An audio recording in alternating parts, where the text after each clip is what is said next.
बिस्मिल्लाहिर्रहमानिर्रहीम। अस्सलाम वालेकुम स्टूडेंट्स। आज का सेशन शुरू करने से पहले मैं आपके साथ थोड़ा सा सिलेबस डिस्कस कर लेता हूँ, फिर उसके बाद हम अपना नया टॉपिक या जो भी कोई टॉपिक होगा वो शुरू करेंगे। अच्छा, लास्ट टाइम तक हमने जो पढ़ लिया था उसमें पहले मैं ये बता देता हूँ कि कहाँ तक पढ़ लिया था। टॉपिक मुकम्मल कर लिया था इसी बैच कॉस्टिंग मुकम्मल की। इसी के दरमियान में एक छोटा सा कंटेंट मुझे कॉस्टिंग, बैच कॉस्टिंग तो हमने पढ़ लिया था, लेकिन एक पॉइंट जो है वो हमारा रह गया था जिसको हम सर्विस कॉस्टिंग कहते हैं। तो सारे टॉपिक्स को मुकम्मल करने के बाद ये टॉपिक पढ़ाऊंगा।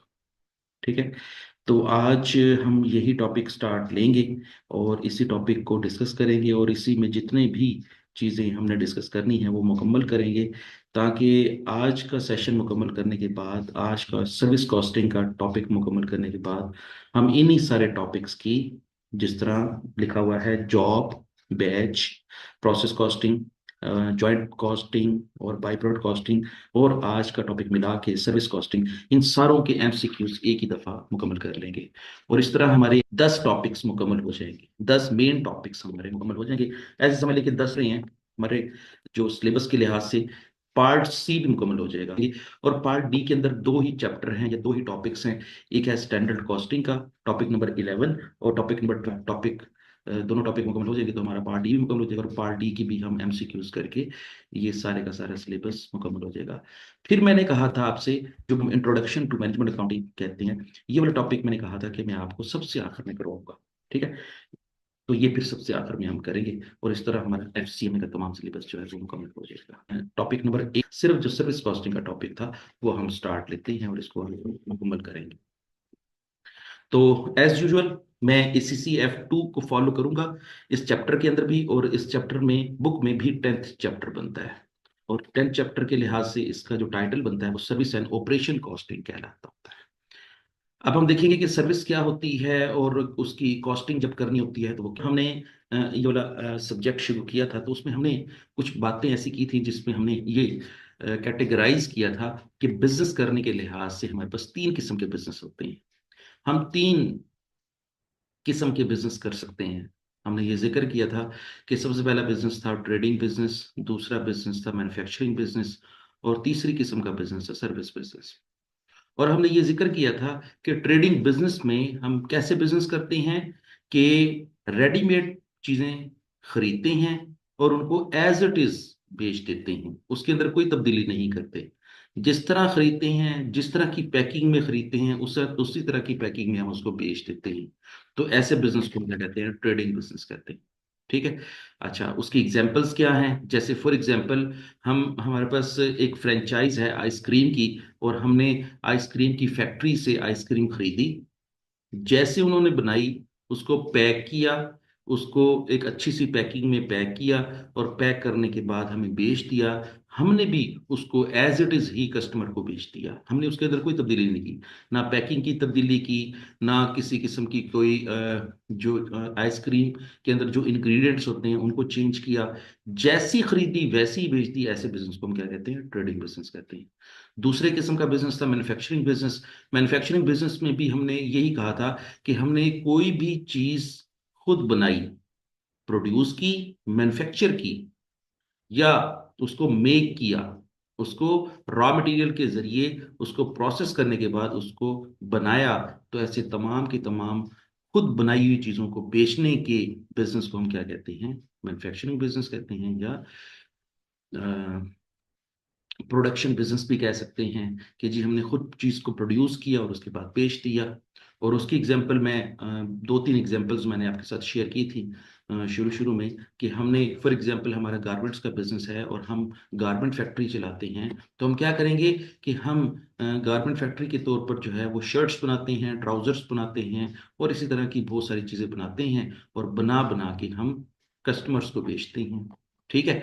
तो हमने सबसे पहले क्या कहा था कि जी कपड़ा लिया, हमने फैब्रिक लिया, उसके जरिए शर्ट को काट के स्टिच करके उसको पैक करके बेच दिया। इसका मतलब ये हुआ कि असल में हमने क्या खरीदा था? फैब्रिक खरीदा था और उसको कन्वर्ट किस में किया?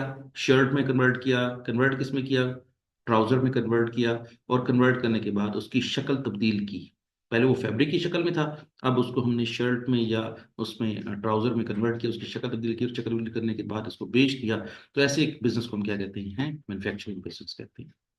अच्छा, इन्हीं दोनों बिजनेस के बारे में मैंने ये कहा था कि दोनों के दोनों किस्म के बिजनेस जो हैं वो फिजिकल फॉर्म में नजर आते हैं। चीजों को हम टच कर सकते हैं, चीजों को हम आंखों से देख सकते हैं, ठीक है, और उनको एक हाथ से दूसरे हाथ में जो है ना वो पहुंचा सकते हैं।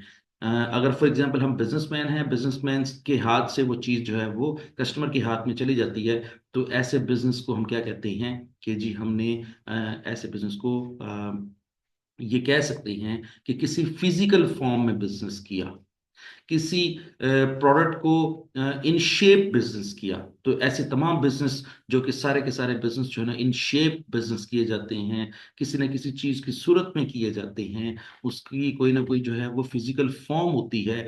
एक हाथ से दूसरे हाथ जो है जब हम ट्रांसफर करते हैं चीजों को, तो ऐसे बिजनेस को हम क्या कहते हैं? फिजिकल फॉर्म ऑफ बिजनेस भी कहते हैं। ठीक है।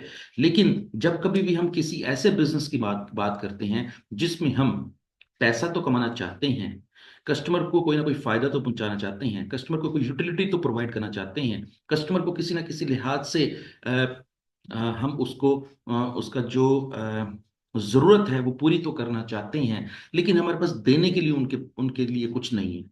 हम अपने हाथ से उनको उठा के कोई चीज नहीं दे सकते।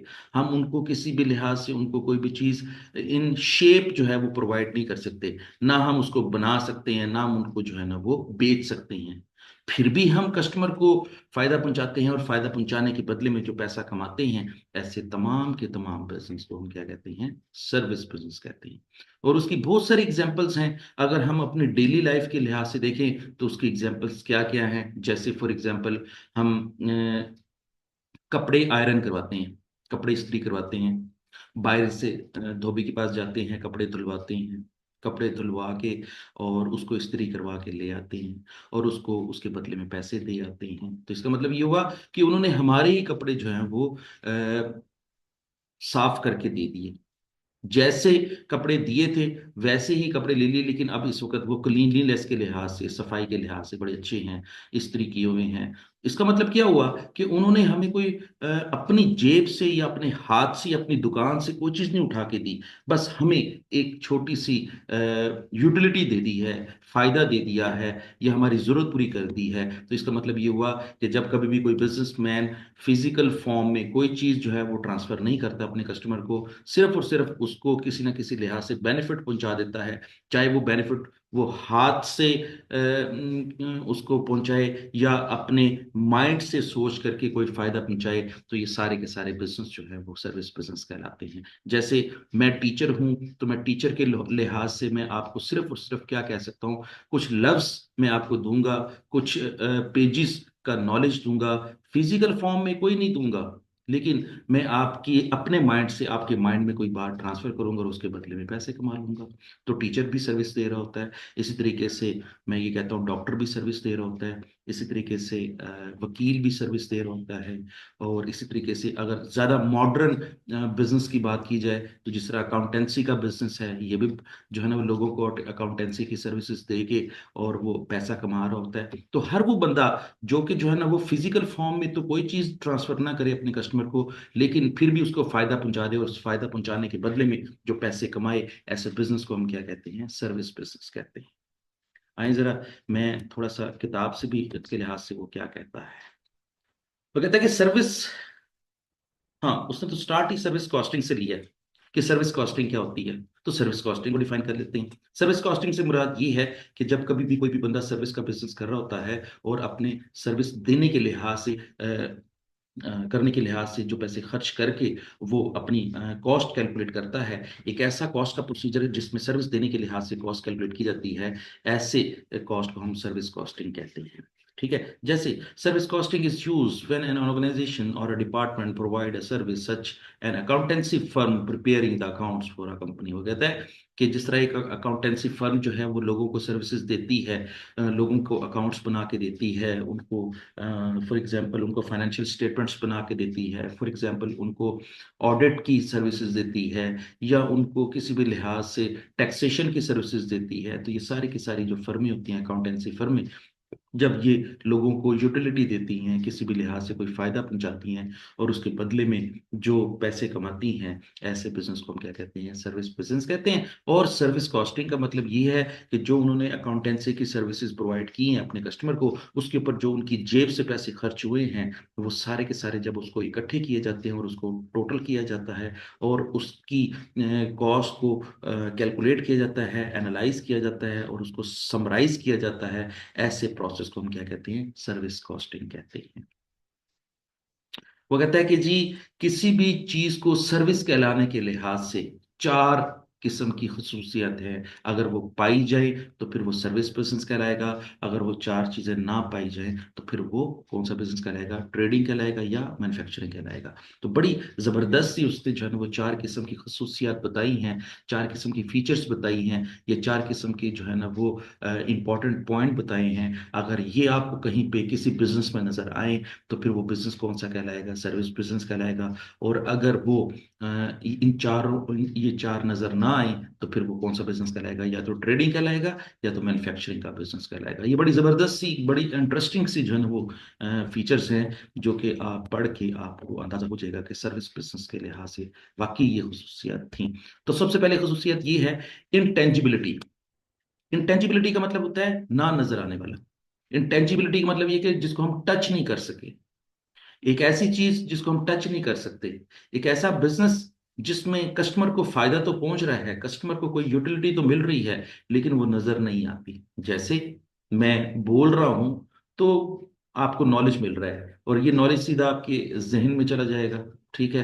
अगर फॉर एग्जांपल वकील आपके लिए केस लड़ रहा है, तो वकील जो है ना वो आपका मसला हल कर रहा है, आपकी प्रॉब्लम सॉल्व कर रहा है, आपका इश्यू रिजॉल्व कर रहा है, और इश्यू रिजॉल्व करने के बदले में आपसे वो फीस कमा लेगा। ठीक है। ना फिजिकल फॉर्म में उसने कोई सर्विस आपको ट्रांसफर की, ना ही फिजिकल फॉर्म में आपने कोई सर्विस या कोई चीज जो है ना उससे रिसीव की। ठीक है। ना नजर आने वाली चीजें बगैर टच किए जो भी कोई सर्विस दी जाएगी, उसको हम क्या कहेंगे? इंटेंजिबिलिटी कहेंगे। पहली बात, सर्विस बिजनेस के अंदर इंटेंजिबिलिटी होती है। दूसरी बात, हेट्रोजिनिटी।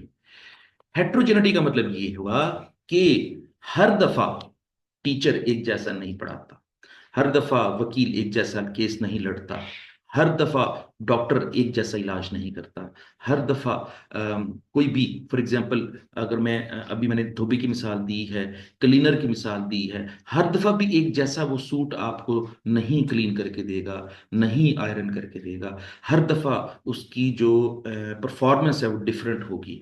हेट्रोजिनिटी का मतलब भी यही है कि हर दफा सर्विस मुख्तलिफ होती है, हर दफा जो है उसमें वेरिएबिलिटी होती है, हर दफा उसके अंदर जो है वो तब्दीली होती है। कभी वो मूड में होता है तो बहुत अच्छा काम करता है, मूड में ना हो तो वो थोड़ा सा कम अच्छा काम करता है। लेकिन इसका मतलब ये हुआ कि सर्विस बिजनेस के अंदर जो है वो सेम परफॉर्मेंस नहीं होती, क्योंकि हेट्रोजिनिटी के अंदर, क्योंकि लेबर इन्वॉल्व है, ह्यूमन एक्टिविटी इन्वॉल्व है, और ह्यूमन एक्टिविटी हमेशा एक जैसी नहीं होती। इसलिए वो कहना चाह रहा है कि सर्विस के बिजनेस के अंदर हेट्रोजिनिटी का एलिमेंट शामिल होता है।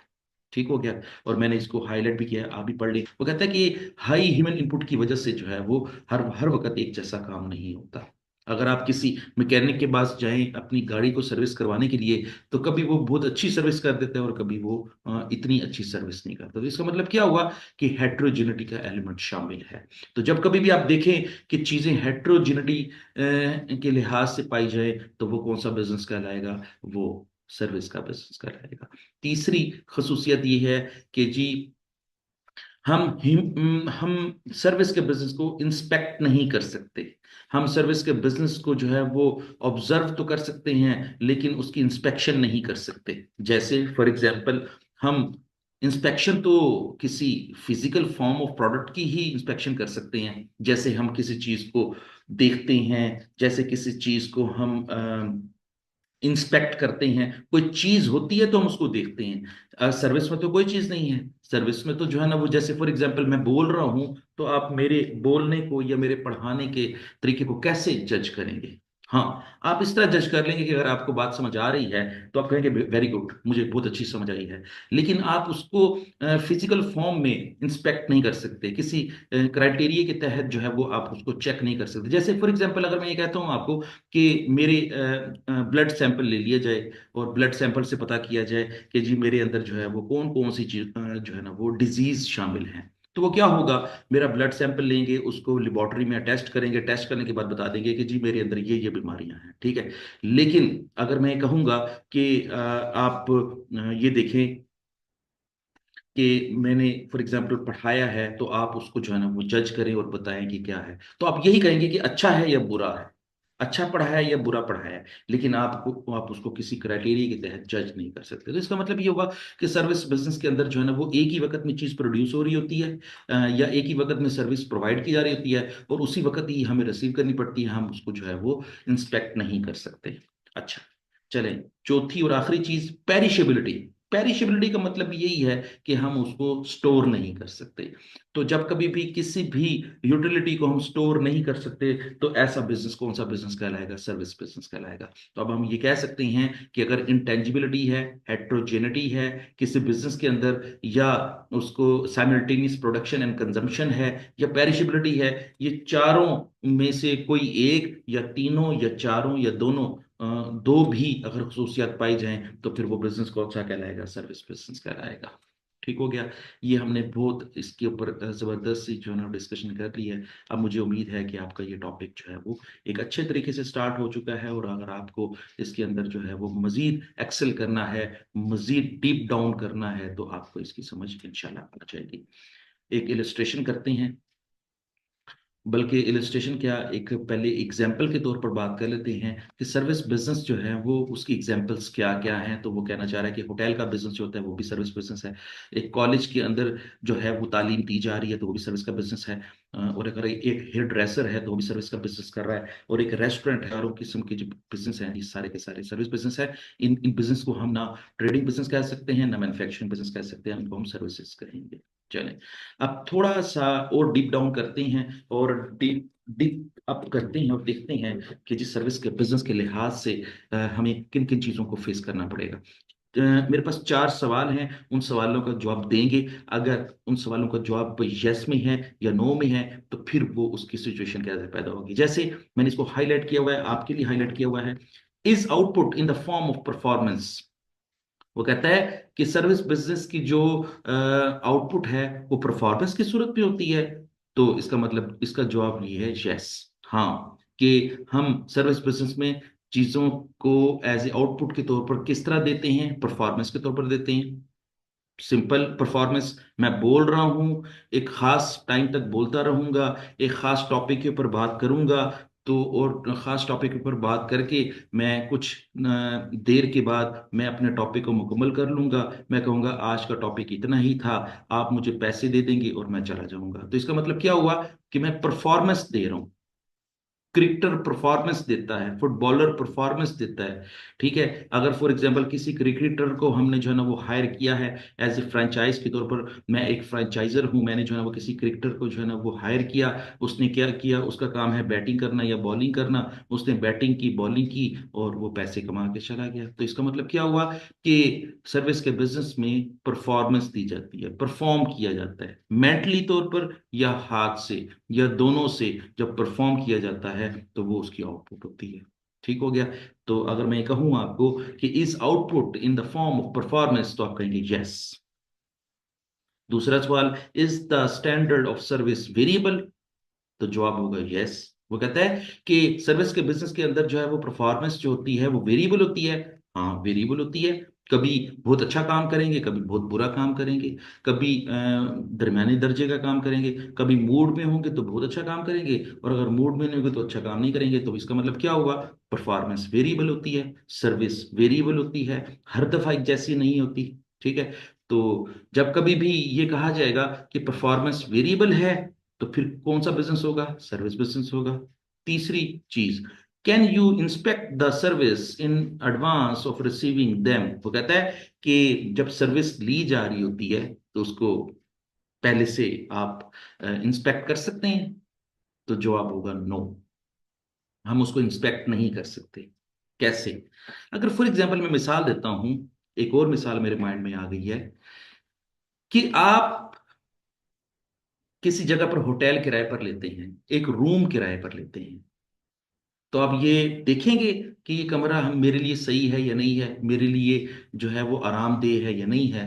आप जाएंगे, कमरा किराए पर लेंगे और रहना शुरू कर देंगे, जितनी देर रहना होगा रह लेंगे और उसके बाद वापस आ जाएंगे। ठीक है? तो इसका मतलब क्या हुआ? आप ये तो नहीं करेंगे कि जी फॉर एग्जाम्पल आपको फॉर एग्जाम्पल जो है वो कल होटल किराए पर लेना है, तो आज जाकर चेक कर लें, सो कर देख लें, बेड को जरा टेस्ट करके देख लें कि जी ये आरामदेह है या नहीं है। ऐसा तो कभी नहीं हुआ, ऐसा होता भी नहीं है। तो इसका मतलब ये हुआ कि हम सर्विस को इन एडवांस इंस्पेक्ट नहीं कर सकते। हम रूम के अंदर सो कर नहीं चेक कर सकते। हम फॉर एग्जाम्पल खाना खाने जाएं और उसको ये नहीं कहेंगे कि मुझे जरा चेक तो करवाओ, खाना चेक तो करवाओ, लंच चेक तो करवाओ। अगर फॉर एग्जाम्पल वो चिकन टिक्का बेच रहा है तो उसको ये नहीं कहेंगे कि चेक करवाओ। ठीक है? इतना उनके पास भी टाइम नहीं, इतना हमारे पास भी टाइम नहीं है। हाँ, हम जाएंगे उसी के पास जिसकी बहुत ज्यादा मशहूरी होगी, जिसका हमने जो है ना वो एक दफा टेस्ट चेक किया होगा, और हम दोबारा जाएंगे भी उसी के पास। या तो सुना हुआ अच्छा होगा, या तो हमने खुद ही एक दफा जो है ना उसकी सर्विस हासिल करके देखी होगी। ये कभी नहीं किया होगा कि जरा चेक करके देखते हैं कि जी ऐसा कुछ है जो कि हम खरीदते हैं या सर्विस लेते हैं, ऐसा कुछ नहीं है। तो हम ये कह सकते हैं कि can you inspect the services in advance receiving them. तो आंसर क्या होगा? No, we can not. हम सर्विसेज को इंस्पेक्ट नहीं कर सकते। तो जब इंस्पेक्ट नहीं कर सकते तो फिर वो कौन सा बिजनेस होगा? सर्विस का बिजनेस होगा। चौथी और आखिरी चीज, can the hotel service be stored. वो कहता है कि होटल की सर्विसेज को हम स्टोर कर सकते हैं। तो जवाब होगा नो, हम उसकी सर्विसेज को स्टोर नहीं कर सकते। वो हम मैं इसमें एक छोटी सी लाइन पढ़ना चाहूंगा। You can not take your bed away with you. वो कहता है कि जी जो आपको बेड पसंद आ गया है, क्या आप वो कहीं और साथ लेके जा सकते हैं? तो इसका मतलब, इसका जवाब होगा no. Nor can you keep your breakfast. क्या जो आपको ब्रेकफास्ट पसंद आ गया है, क्या ये जब अगली दफा आना होगा, एक महीने के बाद आना होगा, तो इसी को स्टोर कर सकेंगे? तो इसका जवाब होगा नो। तो इसका मतलब ये हुआ कि हम सर्विसेज को स्टोर भी नहीं कर सकते, सर्विसेज को इंस्पेक्ट भी नहीं कर सकते। सर्विसेज वेरिएबल होती हैं, और जो पहला पहला पॉइंट है वो ये है कि सर्विसेज जो हैं वो परफॉर्मेंस की सूरत में होती हैं, प्रोडक्ट की सूरत में नहीं होती। तो चलें, ये भी बातें मुकम्मल हो गई। अब हम देखते हैं कि जो सर्विस के बिजनेस के अंदर जो यूनिट कॉस्ट होती है, उसको मैयर करने के लिहाज से कौन कौन से हम कॉस्ट यूनिट यूज करते हैं। मैंने इस छोटी सी पॉइंट की डिस्कशन शुरू शुरू के चैप्टर्स में की थी, और आपको ये बताया था कि there is a difference between unit cost and cost unit. Unit cost का मतलब क्या होता है? आपको याद होगा, एक यूनिट की कॉस्ट। एक यूनिट की कॉस्ट को यूनिट कॉस्ट कहते हैं। लेकिन इसके उलट में एक लफ्ज है कॉस्ट यूनिट, और कॉस्ट यूनिट का मतलब क्या होता है कि एक ऐसी कॉस्ट जो किसी मेजरमेंट के लिहाज से अटैच की जाती है। मसलन मैं उसको मिसाल देता हूं कि हम जब होटल किराए पर लेने जाएंगे ना, तो पर रूम के लिहाज से उसका किराया तय करेंगे, पर रूम के लिहाज से। अगर हम किसी भी एयरलाइन में सर्विस करें, सर्विस लेंगे, या एयरलाइन में जो है वो सफर करेंगे, तो उसकी टिकट जो होगी वो पर टिकट के हिसाब से होगी। तो इसका मतलब ये है कि जब कभी भी हम किसी भी सर्विस को हासिल करते हैं, और सर्विस को हासिल करने के बदले में जो हम पेमेंट करते हैं, वो पेमेंट जो है वो किसके जरिए मैयर हो रही है? होटल की सर्विस हमेशा पर रूम के लिहाज से मैयर होगी, पर यूनिट नहीं कहेंगे उसको। या उसको हम ये कहेंगे कि पर बेड के हिसाब से हमें सर्विस मिलेगी, पर हेड के हिसाब से सर्विस मिलेगी। जिस तरह हम खाना खाने जाते हैं, होटल्स के अंदर खाना खाने जाते हैं, तो हमसे जब पैसे चार्ज किए जाते हैं तो वो पर हेड के हिसाब से चार्ज किए जाते हैं। तो इसका मतलब ये हुआ कि जब पर हेड की बात की जाती है तो फिर क्या होता है? Cost unit. और जब कभी भी पर यूनिट के लिहाज से बात की जाती है तो उसको हम क्या कहते हैं? Unit cost. ठीक हो गया?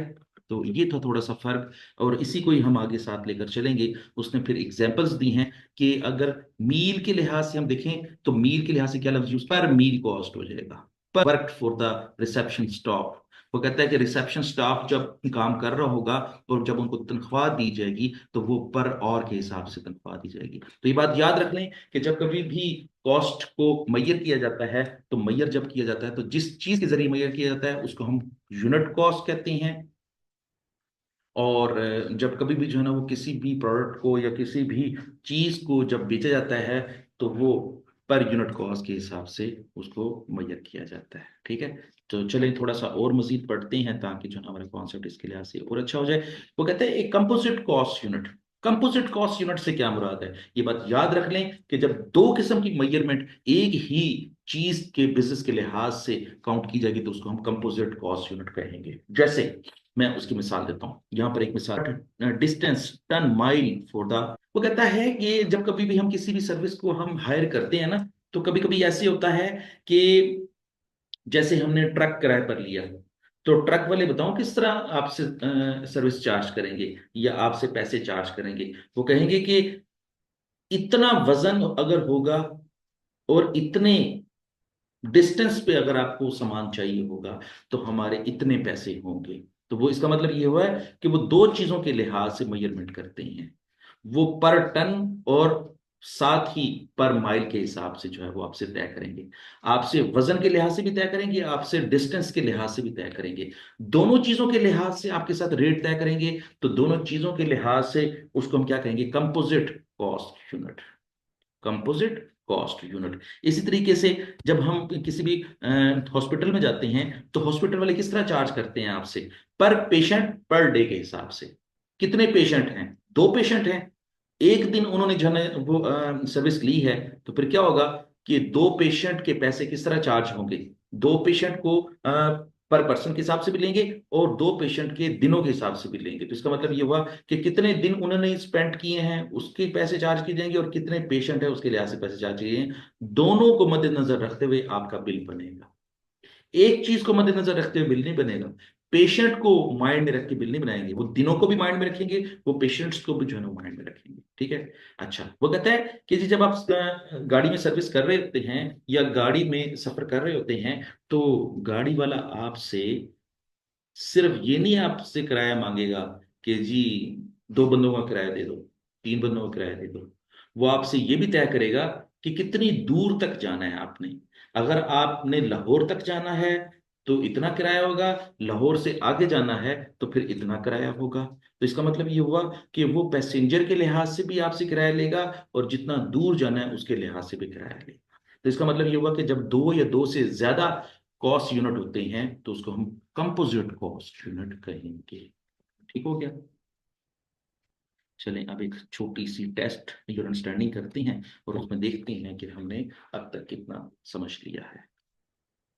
वो कहता है which of the following are characteristics of the service costing. Service costing की खसूसियत क्या क्या हैं।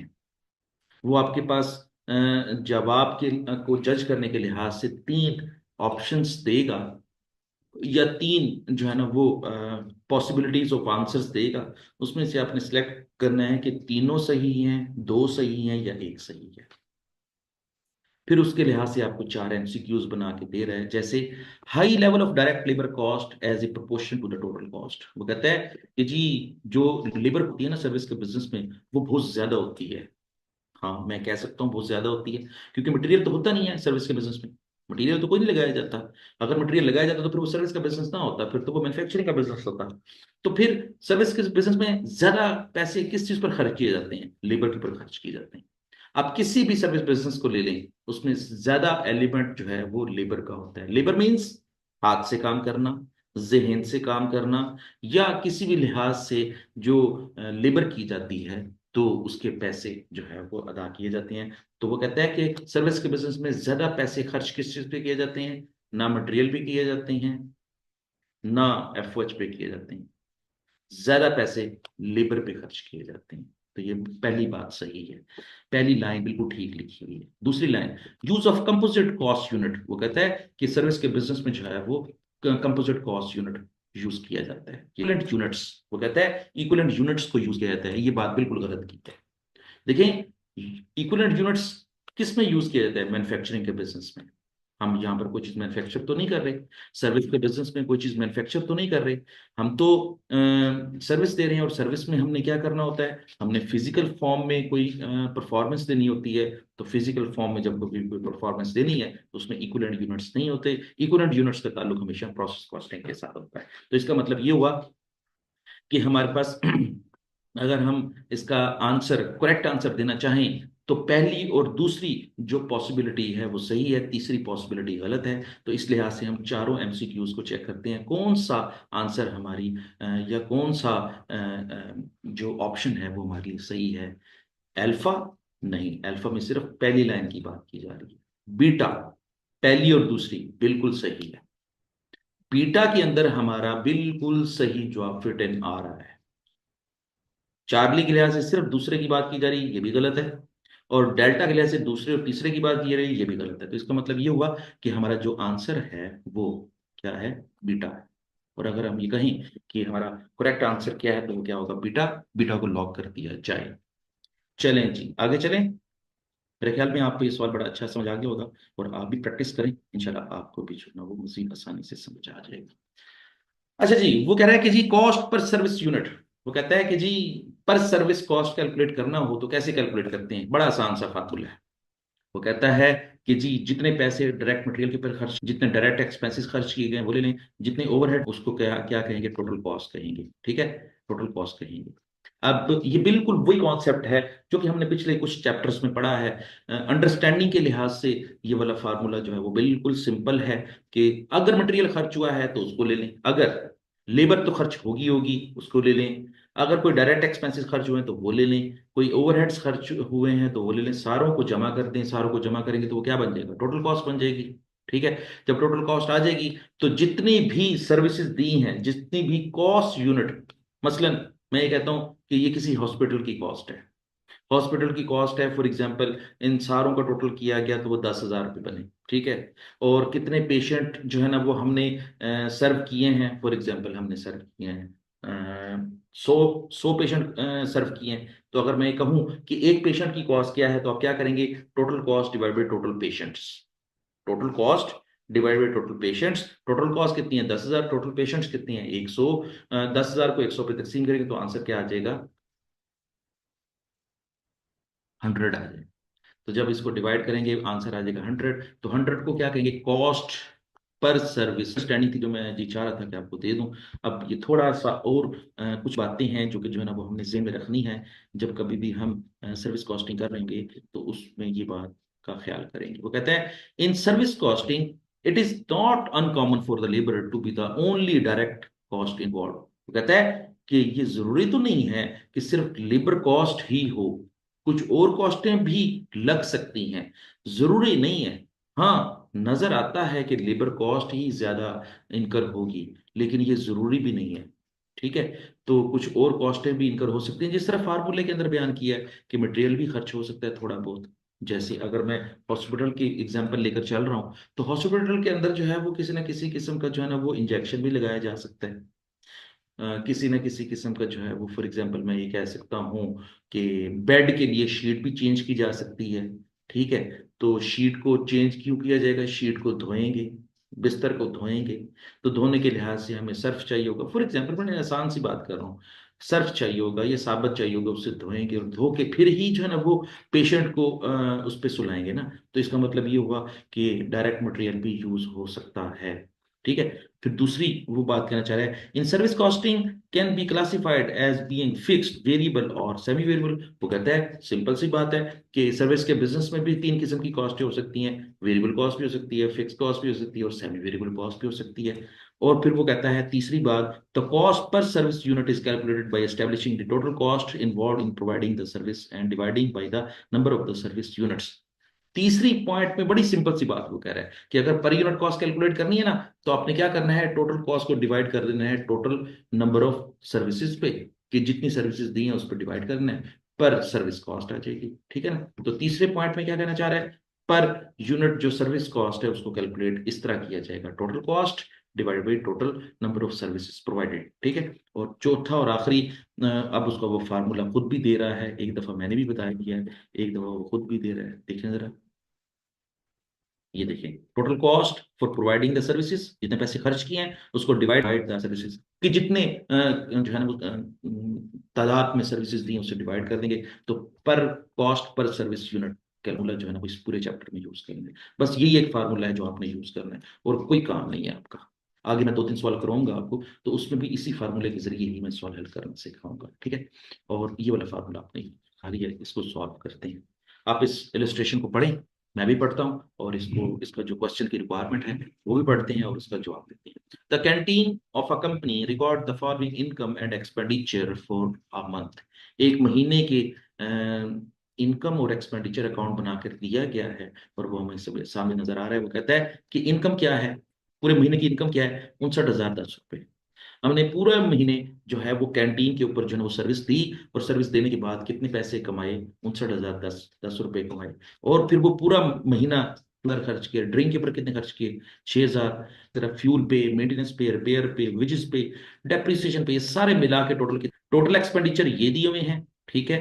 टोटल इनकम ये है। वो कहता है कि जी टोटल एक्सपेंडिचर है 42,000। कहता है during the month the canteen serve 56,200 meals. 56,200 लोगों को खाना खिलाया। बड़ा सादा सा इसका पॉइंट बन गया कि 56,200 कस्टमर आए होंगे, हर कस्टमर ने एक एक खाना खाया हो, तो 56,200 कस्टमर आए होंगे ना पूरे महीने में। तो इसका मतलब क्या हुआ कि कितनी कितने लोगों को सर्विसेज दी हैं, 56,200 लोगों को सर्विसेज दी हैं। और 56,200 लोगों को सर्विस देने के ऊपर हमने कितने पैसे खर्च किए हैं, 42,150 खर्च किए हैं। और 56,200 लोगों को सर्विस देने के बाद का डाटा। अब वो क्या सवाल पूछ रहा है, डाटा तो बड़ा बहुत बड़ा बड़ा लग रहा है, लेकिन जवाब इसका छोटा सा होगा। देखिए क्या पूछ रहा है, कैलकुलेट द एवरेज कॉस्ट पर मील। ये एक सवाल है। ठीक है। चले मैं इसको इस तरह,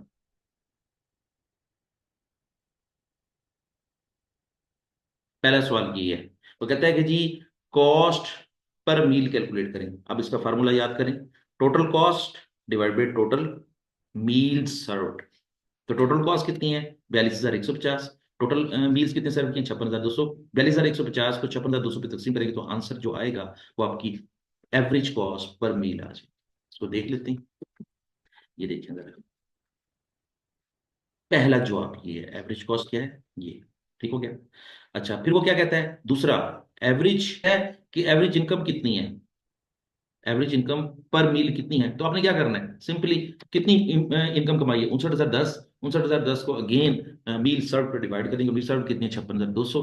तो 59,010 तकसीम 59,010 तकसीम 56,200, तो आंसर आ जाएगा 1.05 पर मील।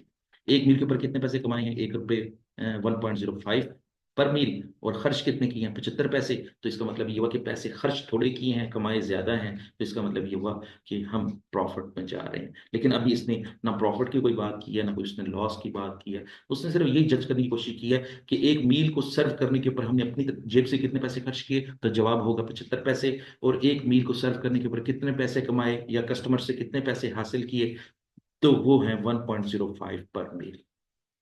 ठीक हो गया। चले ये था छोटा सा। चले थोड़ा सा अब एनालिसिस का सवाल आ रहा है।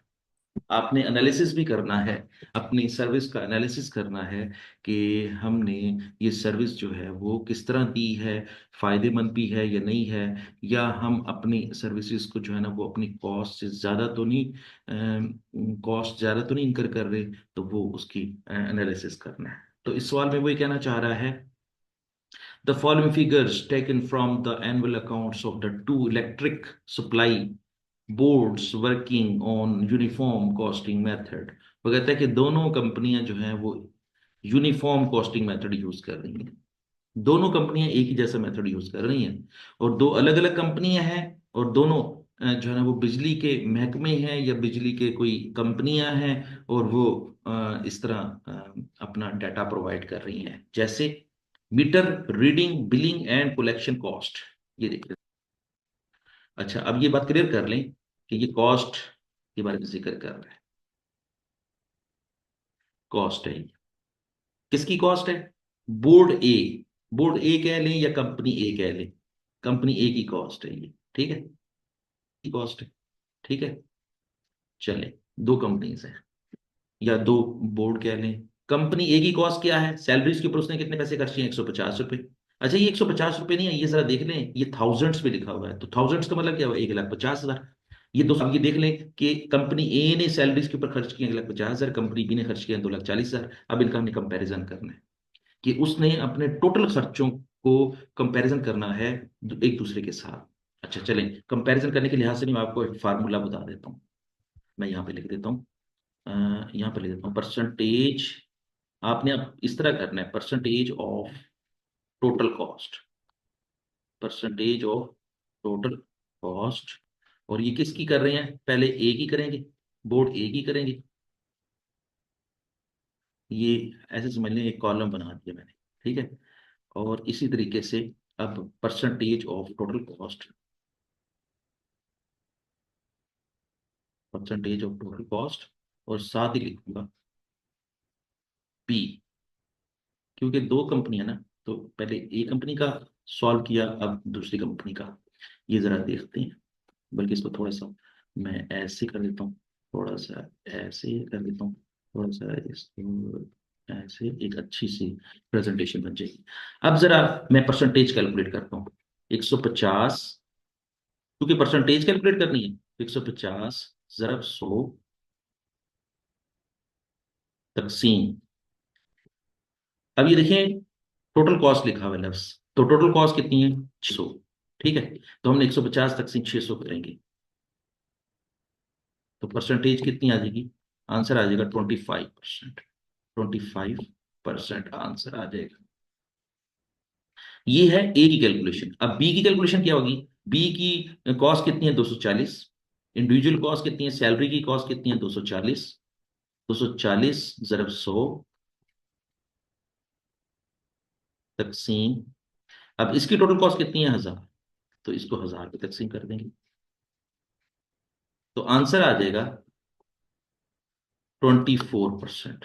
24%, ठीक है। अब ये देखें, ये हम कंपैरिजन कर रहे हैं, कंपनी ए ने अपनी जो सैलरीज की जो कॉस्ट अदा की है, उसकी परसेंटेज कितनी बनती है, 25%। वही सैलरीज की कॉस्ट कंपनी बी ने कितनी अदा की है, वो 24% अदा की है। तो जब अब हम कंपैरिजन करें, तो सैलरीज के लिहाज से कंपनी ए की कॉस्ट ज्यादा है, और सैलरीज के लिहाज से कंपनी बी की कॉस्ट कम है परसेंटेज के हिसाब से। तो ये मैंने एक दफा फार्मूला दे दिया, अब आप ये बाकी कैलकुलेट करें। बाकी कैसे कैलकुलेट करेंगे, 300, आप भी जरा नोट डाउन करें, 300 ज़रब 100 तकसीम टोटल कॉस्ट, और टोटल कॉस्ट कितनी है, 600।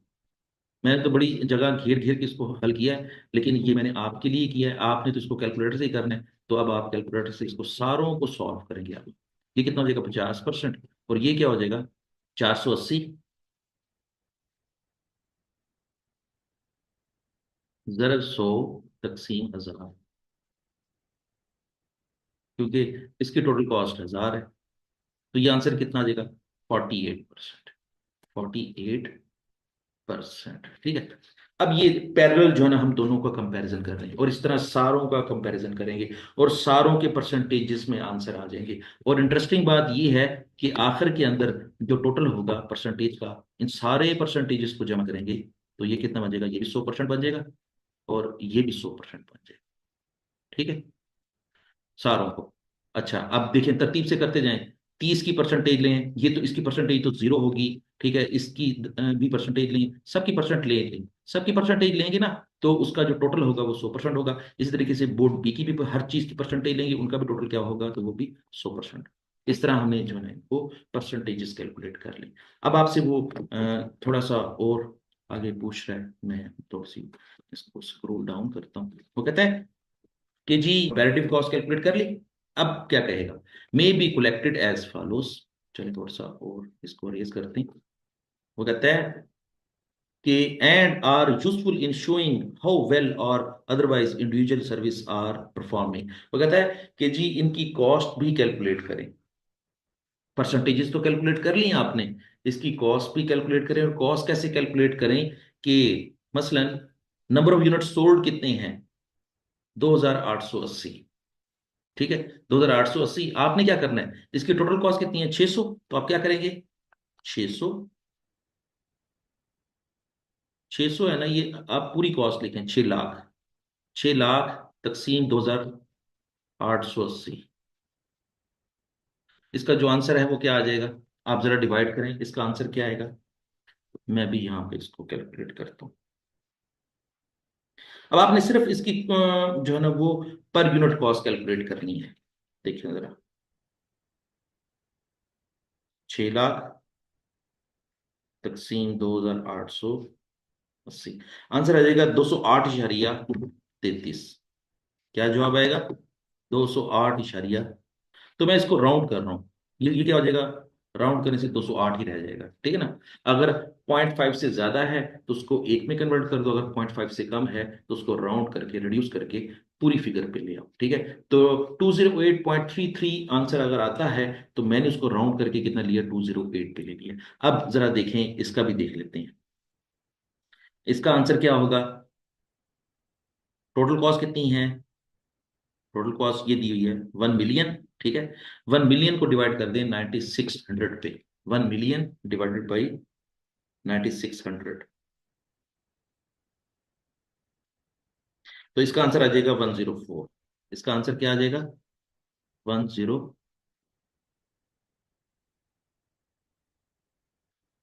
इसी तरह बाकी करते हैं। करना यही है कि हर दफा ये 600 लेनी है और हर दफा ये 1000 लेनी है। अब ये चूंकि अगली कैलकुलेशन हमने क्या करनी है, 800 है, फिर 18 है, फिर 4000 है। क्या करना है, 6 लाख तकसीम 800 हो जाएगा, 6 लाख। हर दफा कॉस्ट यही लेनी है, न्यूमरेटर में हमने 6 लाख ही लेना है, और डिवाइड जो करें ना हर दफा डिफरेंट करना है। पिछली दफा हमने 2880 से डिवाइड किया था, इस दफा हम 800 से डिवाइड कर देंगे। जब 800 से डिवाइड करेंगे तो पर वो कहता है नंबर ऑफ द कंज्यूमर, वो कहता है कि पर कंज्यूमर के लिहाज से कॉस्ट कितनी है। तो अगेन 6 लाख तकसीम 800, 750 आ जाएगा। इसका आंसर कितना आ जाएगा, 750 आ जाएगा। अच्छा जी, अब बोर्ड बी का चेक करते हैं। इसकी कॉस्ट कितने लेंगे, 10 लाख लेंगे। 1 मिलियन, ये देखें ये लिखा हुआ ना, 1000 लिखा हुआ ना, इसमें 1000 नहीं, इसमें 3 जीरो और ऐड करें तो ये कितना बन जाएगा, 1 मिलियन बन जाएगा। 1 मिलियन डिवाइडेड बाई 1600, तो ये आंसर आ जाएगा 625, ठीक है ना। ये आ जाएगा 625। अब आपने सिंपली यही करना है कि आपने पर यूनिट या पर कॉस्ट यूनिट जो है ना वो कैलकुलेट करनी है। और हर दफा बोर्ड ए के लिए न्यूमरेटर क्या होगा, 6 लाख, और बोर्ड बी के लिए न्यूमरेटर क्या होगा, 10 लाख, ठीक है। डिवाइड बोर्ड ए के लिए कॉस्ट को कैलकुलेट करने के लिए क्या करेंगे, 6 लाख तकसीम 2880, 6 लाख तकसीम 800, 6 लाख तकसीम 18, 6 लाख तकसीम 4000, ठीक है। और इसी तरीके से 10 लाख तकसीम 9600, 10 लाख तकसीम 1600, 10 लाख तकसीम 50, 10 लाख तकसीम 4000। हर किसी के आंसर आ जाएंगे और फिर आप कंपैरिजन करके बता देंगे कि किसकी कॉस्ट ज्यादा है, किसकी कॉस्ट कम है। मैं इसका सॉल्यूशन आपके साथ शेयर कर देता हूँ ताकि आपको ये समझने में आसानी हो। मैं एक दफा ये कैलकुलेशन किए हुए आंसर्स को आपके साथ टैली कर लेता हूँ। पहला 104, दूसरा आंसर कितना है, 625। आए जरा इसको हम देखते हैं, फिर आपने इसको खुद ही सॉल्व करना है। वो आपके सामने कैलकुलेट की थी, ये परसेंटेजेस जो है ना वो सारी सेम है। ये देखें, पहली परसेंटेज 25 है, दूसरे दूसरे की परसेंटेज 24 है, इधर पहली परसेंटेज 50% है, इसकी 48 है, एंड सो ऑन। ये सारी आप खुद कैलकुलेट कर लेंगे, ठीक है। और पहले कॉस्ट मिलियंस पर यूनिट कितना है, 208, इसका कितना है, 104, ये हमने अभी किया था थोड़ी देर पहले। इसका 750 है, इसका 625 है, ठीक है। ऐसे आप ये सारा कैलकुलेट कर लेंगे, ठीक है। और इस तरह जो है वो कॉस्ट पर आ जाएगी, पर कॉस्ट यूनिट आ जाएगी। और इस तरह आप कंपैरिजन करें तो पता चला, the information contained in the following table is much more useful for the comparison purpose than the reading the billing cost information as above। ठीक है, ये सारी की सारी मालूमात जो है वो आपने कैलकुलेट कर ली। चलें जी, एक और सवाल करते हैं। ये सवाल जो है ना वो बड़ा इंटरेस्टिंग सवाल है, और एक पूरे चैप्टर को ये कवर करने वाला सवाल है। अगर पेपर में कोई सर्विस कॉस्टिंग के लिहाज से सवाल आएगा तो वो कुछ इस तरह से होगा। और ये हमारे इस चैप्टर का आखिरी सवाल है, इसको हम बड़े डिटेल से और बड़े कंप्लीटली तरीके से हम इसको सॉल्व करने का कैसे होगी।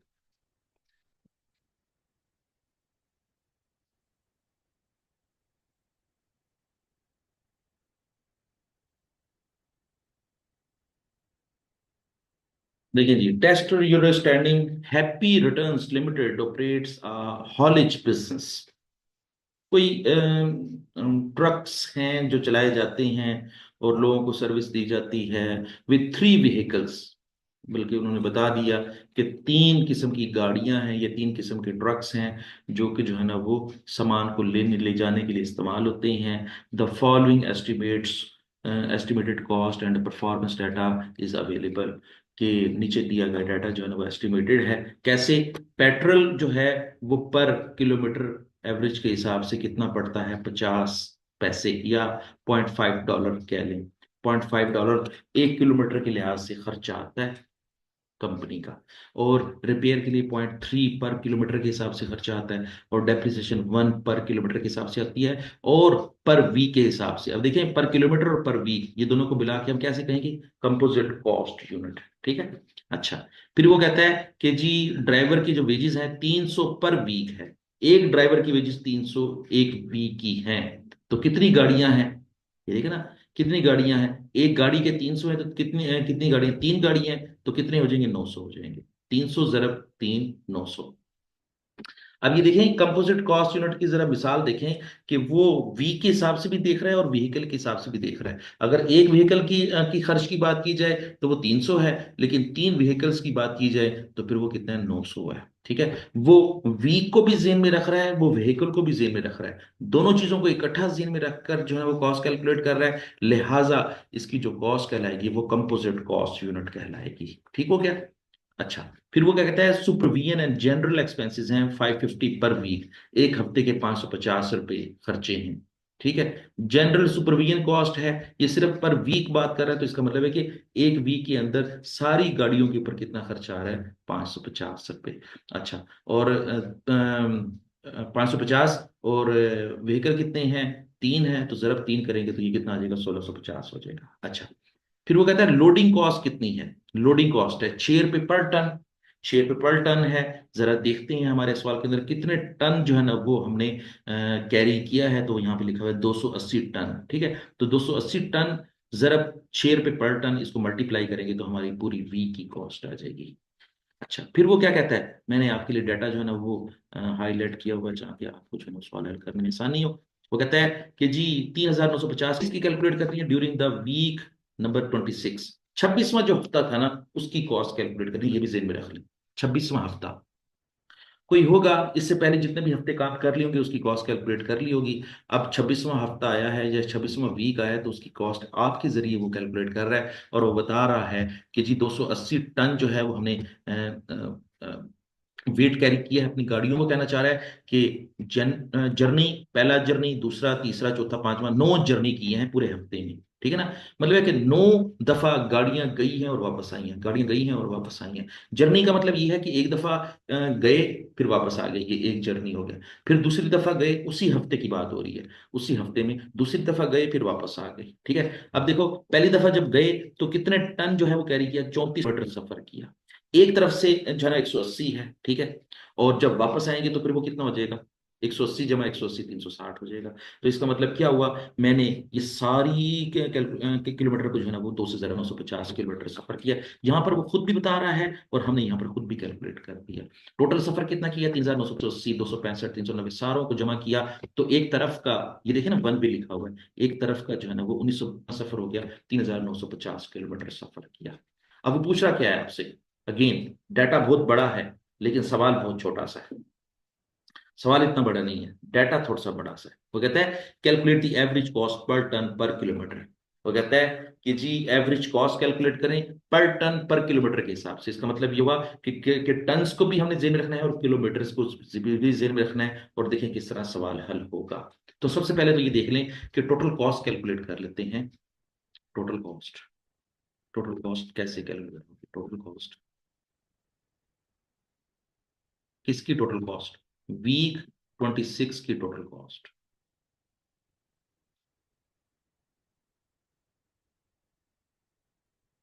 अभी हम टोटल कॉस्ट कैलकुलेट करेंगे। फिर हम क्या करेंगे, मैं बल्कि फार्मूला भी लिख देता हूं। क्या कैलकुलेट करना है, average cost per ton per kilometre. Average cost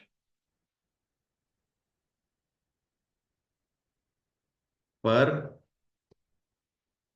ton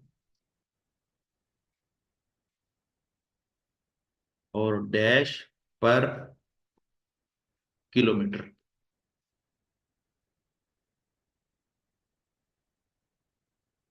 उसका फार्मूला क्या होगा? Total cost divided by total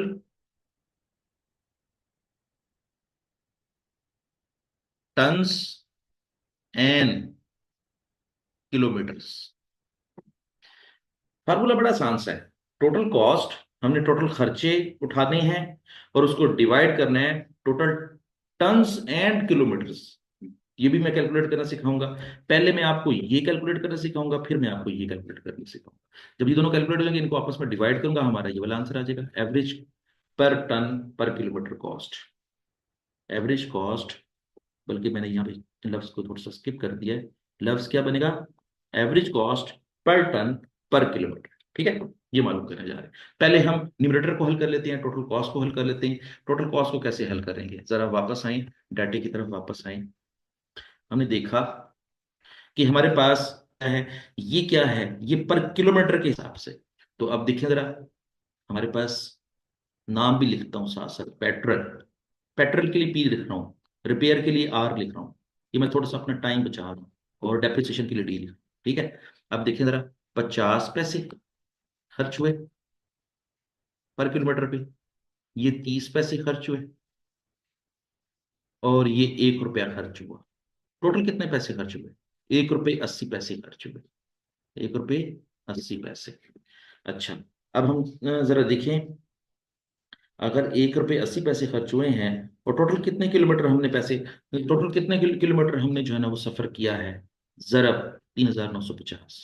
3950 kilometre सफर किया है।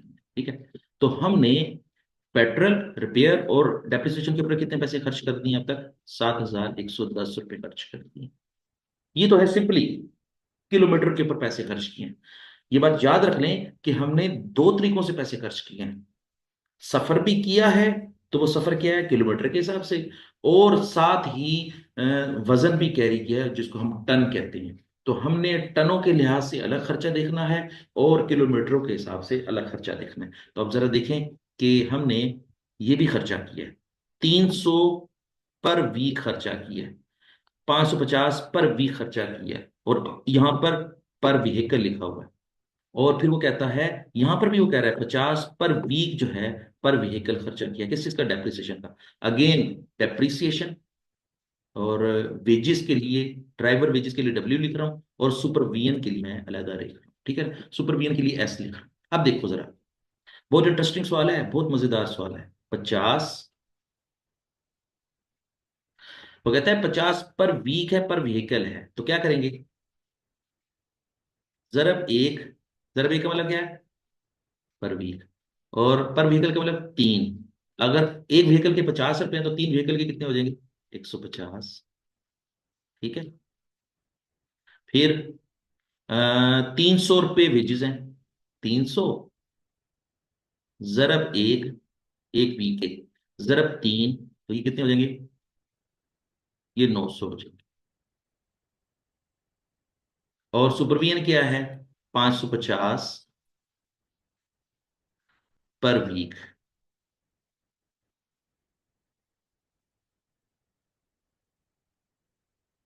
जरब 3 पर व्हीकल, ये कितने हो जाएंगे? 1650।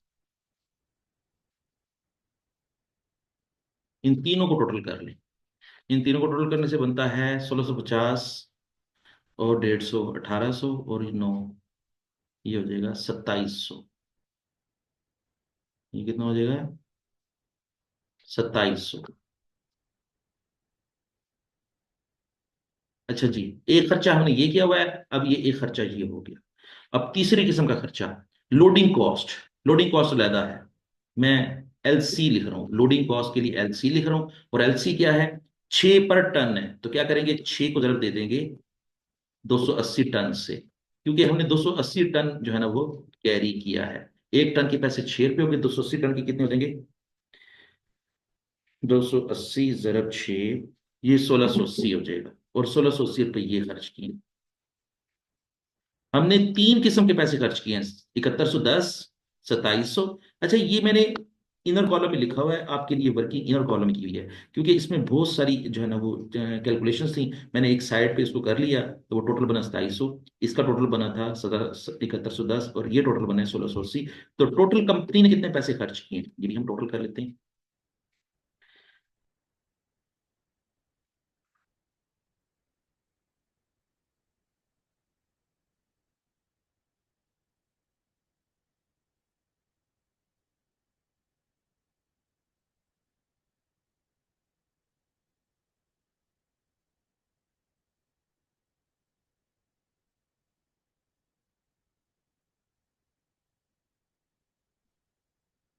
एक मिनट, मैं यहाँ पर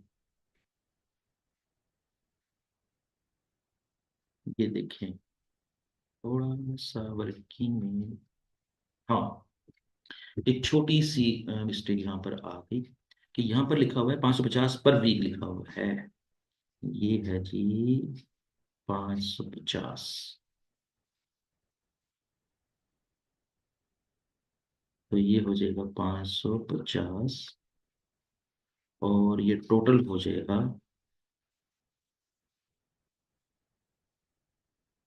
1600। ये 1600 हो जाएगा, और ये टोटल हो जाएगा 7110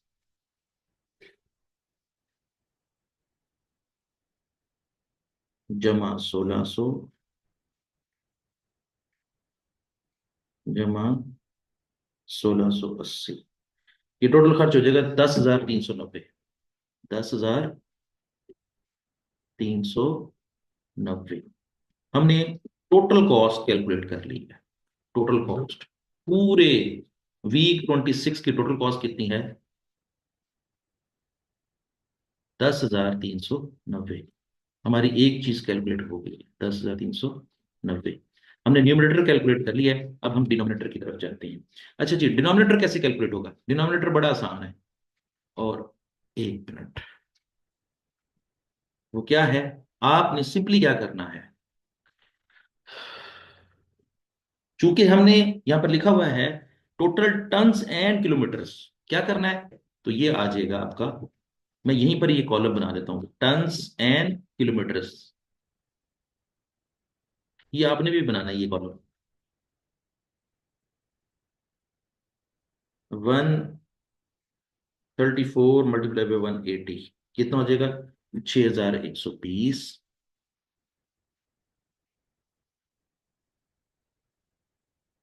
अच्छा जी, साथ साथ करते जाते हैं। 265 मल्टीप्लाई बाई 28, 7,420।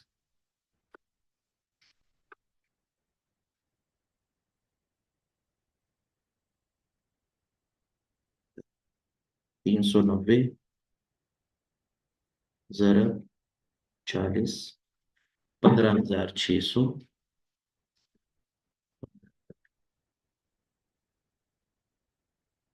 600, 115 ज़रब 32,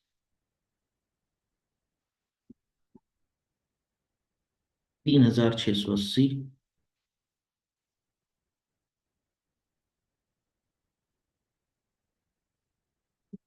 फिर 220 ज़रब 26, 5,720।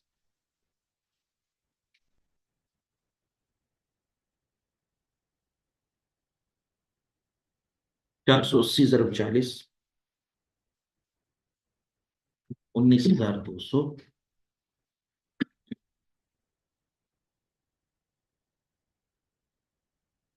90 ज़रब 29, 2,610। मेरी बात समझ आ रही है ना, कि आपने टन्स एंड किलोमीटर्स करने हैं, ठीक है? तो 34 टन कैरी किया होगा, और 180 किलोमीटर का सफर किया होगा, ठीक है?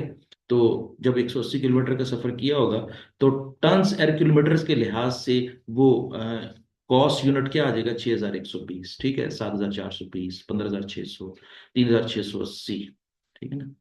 ये 3,680 है। ठीक है। अच्छा, 5,720, 19,200, 2,610। ठीक है।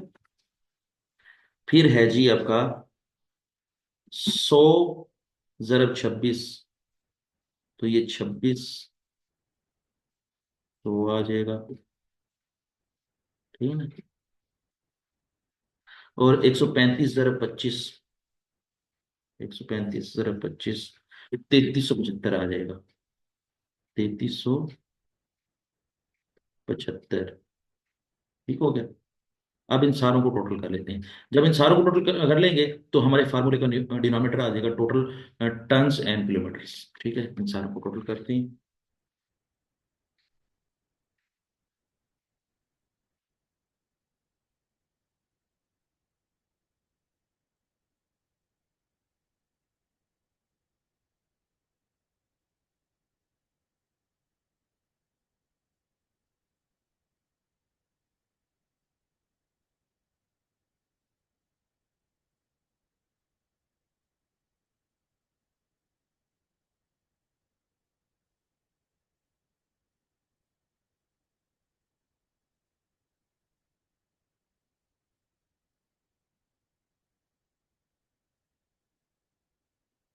ये बनता है सारों को टोटल करने से 66,325।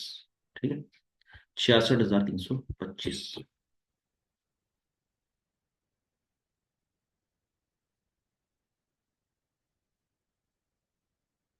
ये क्या हो जाएंगे टोटल टन्स एंड किलोमीटर्स। इसको टन्स एंड किलोमीटर की जगह पे पुट कर देते हैं। पुट करेंगे और फिर इसको डिवाइड कर देंगे।